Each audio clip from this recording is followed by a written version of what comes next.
So hello everyone, welcome back to the channel. और जैसे हमारी पूरी सीरीज़ चल रही है सीबीएसई 2024 के प्रीवियस ईयर क्वेश्चन पेपर को सॉल्यूशंस के साथ सॉल्व करने की, जिससे आपको आइडिया लगे कि आपके सीबीएसई के अकॉर्डिंग क्या क्या पेपर में इंपॉर्टेंट बनता है, क्योंकि पेपर एनालिसिस बहुत ज़्यादा ज़रूरी है।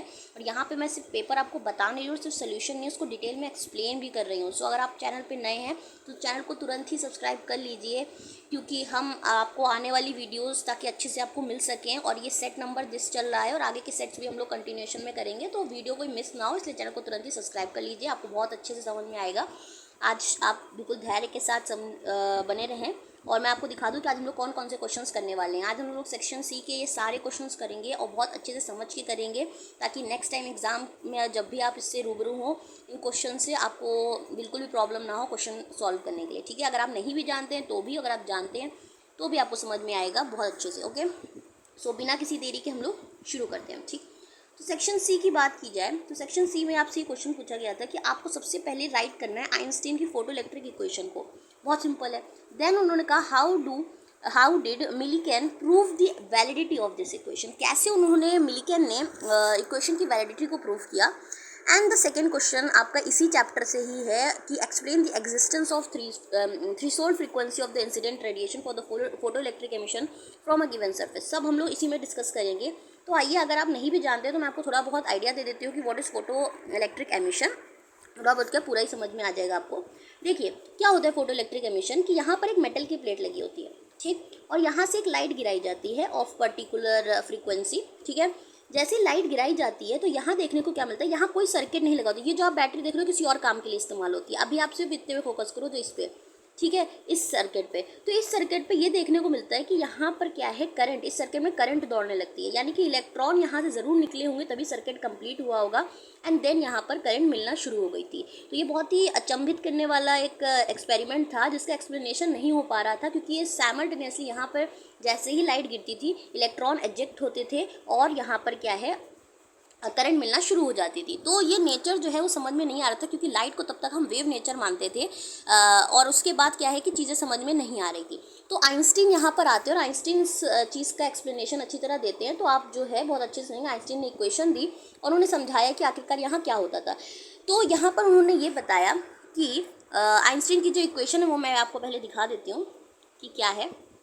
ये रही आइंस्टीन फोटो इलेक्ट्रिक इक्वेशन, जो आपको वहाँ पर रख के आनी है। ठीक है, तो यहाँ पर आपको देखिए तो एच न्यू जो दिख रहा है, एच न्यू इक्वल टू के मैक्स प्लस फाई नॉट दिया है मैंने यहाँ। एच न्यू क्या है, energy of the incident light, यानी जो एनर्जी आ रही है। उन्होंने कहा कि देखिए, आइंस्टीन ने कहा जो लाइट आ रहा है उसको आप ये ना मानो कि वो उसका वेव नेचर है। इन्होंने कहा कि एनर्जी को स्मॉल बंडल ऑफ पैकेट्स, यानी कि आप समझ लो पार्टिकल टाइप का बोला। उन्होंने कहा हर एक जो लाइट है उसके पास स्मॉल बंडल ऑफ पैकेट्स है जिनको फोटोन का, उन सबके पास जो एनर्जी है वो एच न्यू, यानी हर एक पार्टिकल जैसा आप समझो जिसके पास एनर्जी क्या है, एच न्यू है।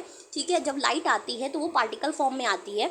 इन्होंने वेव वाला नेचर हटा दिया और मान लीजिए एक जो सब लोग के पास एच न्यू एनर्जी है, और एक आकर जैसे ही आप सिर्फ एक पार्टिकल को समझना कि वो एटम एक पर ही जाकर गिरती है और वो क्या करती है, अपनी सारी एनर्जी ट्रांसफर कर देती है उस पर्टिकुलर एटम पर। वहाँ से इलेक्ट्रॉन एक इजेक्ट होता है, जैसे ही वो सफिशिएंट एनर्जी पा जाता है तो अपनी मेटल की सरफेस से वो निकल जाता है, फ्री हो जाता है।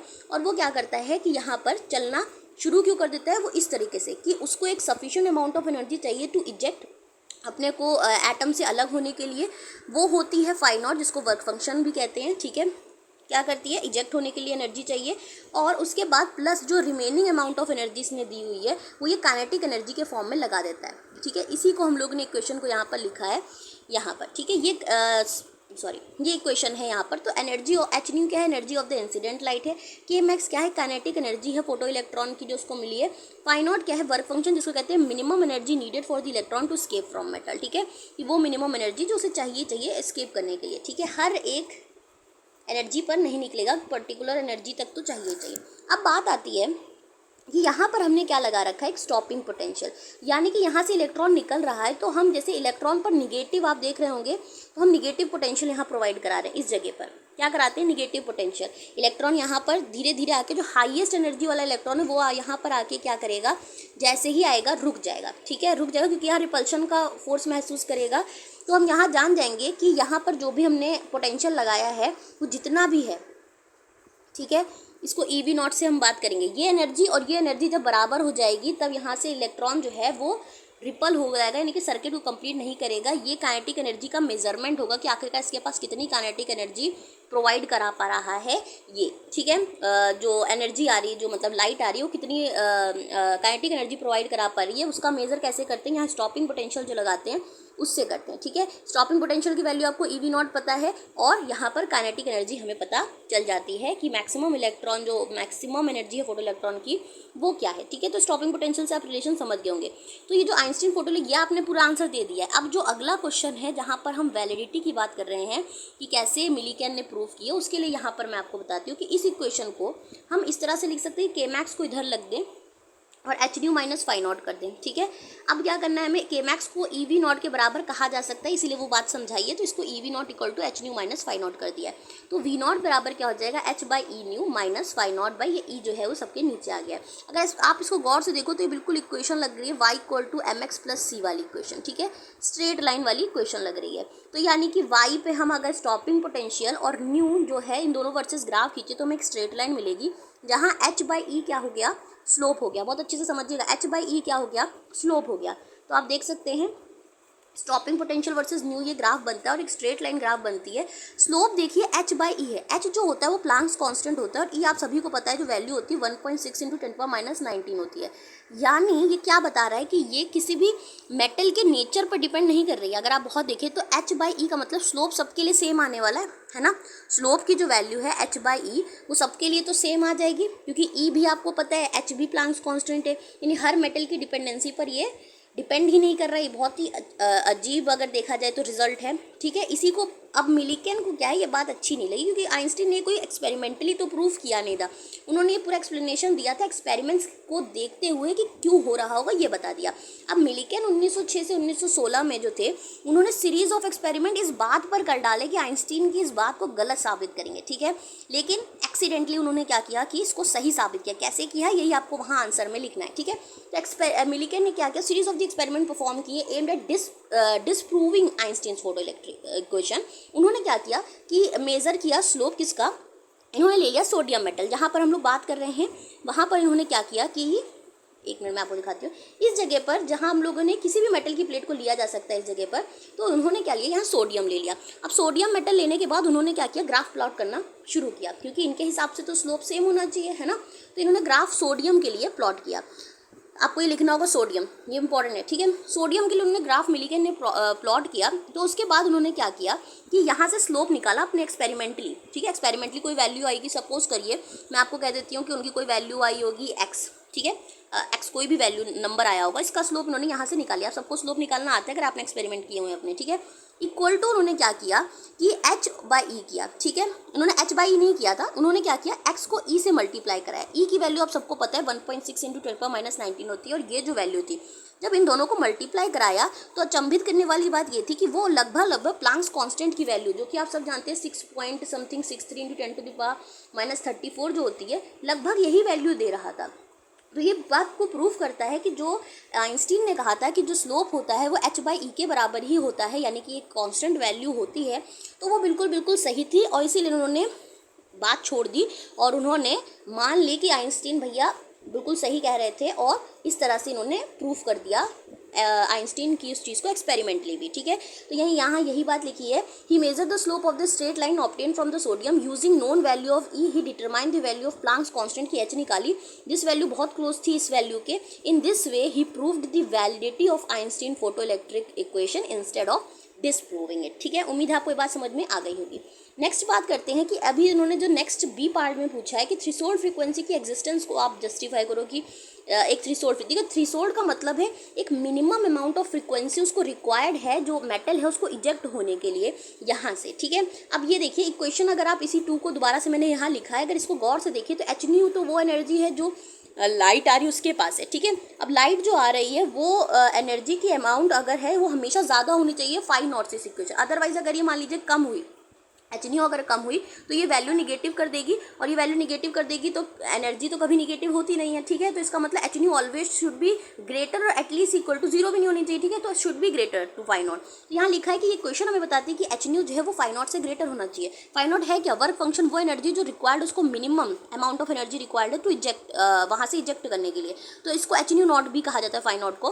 तो यहाँ हम कह सकते हैं H से H कट जाएगा, न्यू शुड बी, जो फ्रिक्वेंसी आ रही है लाइट की उसको एक पर्टिकुलर फ्रिक्वेंसी से ज़्यादा होना होगा यहाँ से इलेक्ट्रॉन को इजेक्ट करने के लिए। यही वो थ्रेशोल्ड फ्रीक्वेंसी होती है, ठीक है। हर फ्रीक्वेंसी पर नहीं, एक मिनिमम अमाउंट ऑफ फ्रीक्वेंसी होनी चाहिए। Thus there exist a threshold frequency nu not for the metal surface below which no photoelectric emission possible नहीं होगा। यही बात यहाँ पर हमें लिखनी है। उम्मीद है आपको बात समझ में आई होगी। अब आइए नेक्स्ट क्वेश्चन को करते हैं, ठीक है।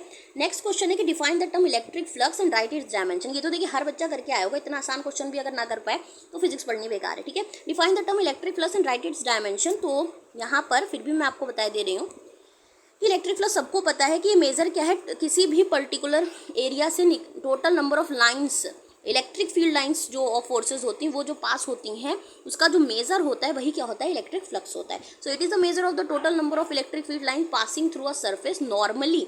इसी को कहते हैं फाई ई इक्वल टू, जो होता है आपको बता दें तो ई डॉट ए कह लीजिए या ई ए कॉस थीटा कह लीजिए। डायमेंशन ये होती है, आप सबको पता होगी, तो डायमेंशन भी आप लोग पढ़ के जाइएगा। नेक्स्ट जो पार्ट है वो इंपॉर्टेंट है क्वेश्चन का, जिसको करने के लिए आप लोग को मैंने यहाँ पर मतलब कि रखा है, ठीक है। अब देखिए नेक्स्ट पार्ट कह रहा है एक प्लेन सरफेस है in a shape of a square of side 1 centimetre is placed in an electric field, और फील्ड जो है उसने कुछ आई कैप के फॉर्म में दे रखी है, ठीक है। Such that the unit vector normal to the surface is given by, क्या जो कैप एन है, एन कैप है, उसकी वैल्यू उसने ये दे रखी है। हमें इलेक्ट्रिक फ्लक्स निकालना है सरफेस का। अब देखिए आप सबको पता है, ये सारी वैल्यू मैंने यहाँ लिख दी है, तो अच्छे से आप देखिएगा कि क्या है। देखिए ई इसने जो दिया है वो 100 आई कैप दिया है ना, दिया है 100 आई कैप, तो वो मैंने लिख लिया है। दूसरी बात है जो इसने एरिया दिया, देखिए इसने कहा है जो स्क्वायर है उसका साइड 1 सेंटीमीटर, अगर गौर से देखें तो जो एरिया उसने लिया है वो 1 सेंटीमीटर, यानी कि मैग्नीट्यूड एरिया का हम निकाल सकते हैं, जो कि क्या होता है 1 सेंटीमीटर इंटू 1 सेंटीमीटर करेंगे तो आपको क्या मिलेगा, 1 सेंटीमीटर का स्क्वायर। 1 सेंटीमीटर स्क्वायर को आपको मीटर में चेंज करना होगा, यानी 10⁻⁴ मीटर स्क्वायर, सॉरी है ना, मीटर स्क्वायर हो जाएगा, यानी एरिया हमको पता चल गया। इससे साथ साथ एन कैप जो दिया है वो यूनिट वेक्टर है, ठीक है। एन कैप क्या है, यूनिट वेक्टर है। अब आप सब तो जानते हैं phi equal to e dot a होता है। अब देखिए इस एन कैप को आप कैसे कर लोगे, तो आप सबको पता है यूनिट वेक्टर क्या होता है, जो पर्टिकुलर वेक्टर होता है अपॉन जो मैग्नीट्यूड ऑफ द वेक्टर होता है उसको कहते हैं। तो वेक्टर ए की वैल्यू को आप एन कैप ए भी कह सकते हो कि नहीं कह सकते हो। तो यहाँ पर इसकी जगह पर ई डॉट की जगह पर हमने एक वेक्टर ए की जगह पर ए कैप एन कर दिया है। अब क्या करना है आपको, बस ई की जगह पर 100 आई कैप डॉट आप प्रोडक्ट करोगे 10⁻⁴, हमने ये वैल्यू ली एरिया की जो कि मैग्नीट्यूड है, और उसको साथ में हमने एन कैप की यहाँ वैल्यू कर दी है। अब डॉट प्रोडक्ट में आप सब जानते हो कि आई डॉट का आई डॉट से तो प्रोडक्ट होगा, और आई डॉट का के डॉट से 0 होता है। आई डॉट का के डॉट से जो प्रोडक्ट होता है वो 0 होता है, तो यानी यहाँ प्रोडक्ट करना बेकार है। आई डॉट का आई डॉट से ही करवा दिया, ठीक है। 100 आई कैप इंटू 10⁻⁴ इंटू 0.8 आई कैप कर दिया। आई कैप डॉट आई कैप 1 होती है, और जो 100 को आप 10⁻⁴ से कराओगे 0.8 से, तो आपको 80 इंटू 10⁻⁴ मिलेगा, ठीक है। और आई डॉट 1 हो चुका है, और न्यूटन मीटर स्क्वायर पर कूलम, या फिर आप इसको कह सकते हो 8 इंटू 10⁻³ न्यूटन मीटर स्क्वायर पर कूलम, जैसे भी है वो तो सिर्फ सोल्यूशन है। ये था आपका आज का आंसर्स। तो मुझे लगता है कि आपको समझ में आए होंगे। तो देखिए अगर आपको अच्छा लग रहा है तो आपको चैनल को सब्सक्राइब जरूर करना होगा। अदरवाइज़ देखिए आगे आने वाली वीडियोस के लिए चैनल में जितने अच्छे सब्सक्रिप्शन होगा, जितना अच्छा आप लाइक करोगे, जितने अच्छे पे आप कमेंट करोगे कि आपको और वीडियोस चाहिए ऐसी, तब तक बात नहीं बनेगी। तो इस सेट को हम पूरा कंप्लीट करेंगे। आने वाली वीडियोस आपको चाहिए नहीं चाहिए ये आपके ऊपर निर्भर करेगा। ओके, सो उम्मीद है आपको यहाँ तक समझ में आया होगा। So thank you so much for watching it.